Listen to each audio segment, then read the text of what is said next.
Okay, imagine a book that people call, the best novel of all time, a founding work of Western literature, often seen as the very first modern novel. Today, we're doing a deep dive into that giant, Miguel de Cervantes' Don Quixote. It came out in two parts, 10 years apart, actually, 1605 and 1615.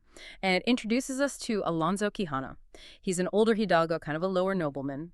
And after reading way too many chivalric romances, he basically loses his mind. He decides he's a knight errant, right? Calls himself Don Quixote de la Mancha.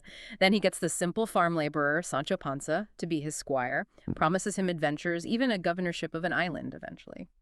And our mission here in this deep dive is really to pull out the key insights from this incredibly rich book. We want to help you understand why it still grabs readers centuries on, why it feels so, well, relevant. Right, so let's unpack part one. How does this delusion play out? He doesn't just see the world as it is. He prefers his imagined version.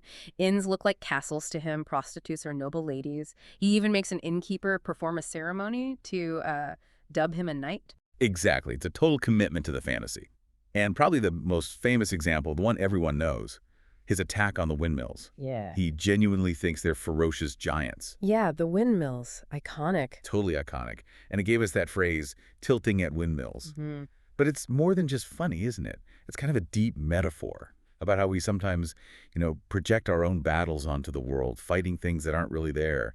Makes you think, are we tilting at windmills sometimes? That's a really good point. And there are other examples too, like when he tries to stop a master beating his servant. But the moment Don Quixote leaves, the beating just starts again, even worse. And he's completely unaware.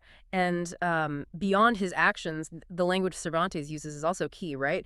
To build this character. Oh, absolutely. Cervantes is a master with language here. The name Quixote itself, it's a pun, might refer to jaw or part of a horse, but it also has this augmentative suffix like the great Quijano, which is, funny given his delusions, Yeah. an oxymoron. Huh, right. The great Quijano. And what's more, Cervantes writes Don Quixote's dialogue using Old Castilian Spanish, which would have sounded archaic and difficult even back then.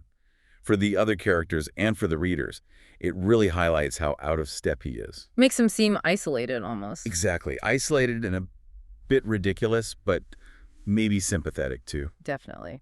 Now, jumping ahead 10 years to part two, Cervantes does something, well, revolutionary for the time, metafiction, right? Groundbreaking. Yeah, early metafiction. Characters in the story have actually read part one. They know their characters in a book. Can you imagine knowing your life story is already out there? It completely blurs the lines between fiction and reality. Not just for them, but for us reading it too.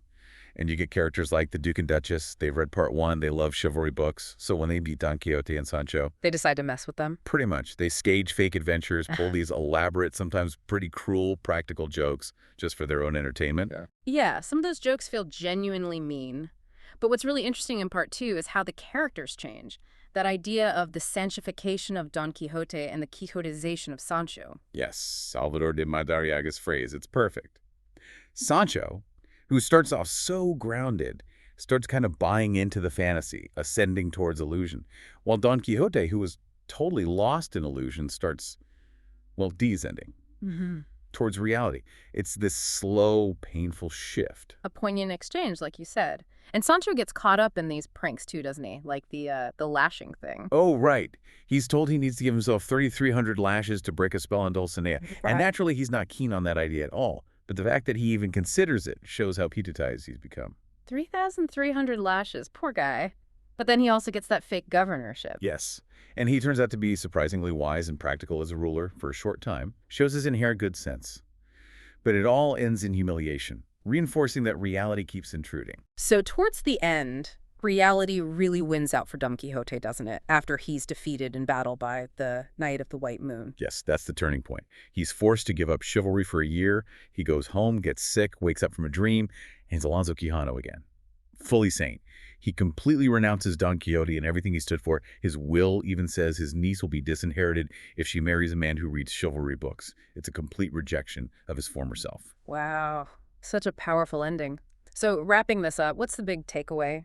His journey from this intense idealism, this self-made world, back to a really quite sad reality. It still hits hard. It really does. It speaks to that universal struggle between our dreams, our ideals, and the often harsh truths of the world.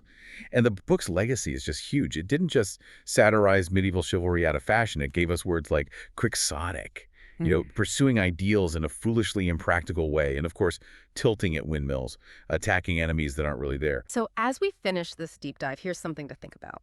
In our world today, with so much information, so many narratives, where do we, maybe as individuals or even as a society, sometimes tilt at windmills? Pursuing things based on, well, maybe misperceptions. What does it really take to see clearly? And is there a kind of wisdom, maybe bittersweet wisdom, in that final moment of clarity that Don Quixote finds?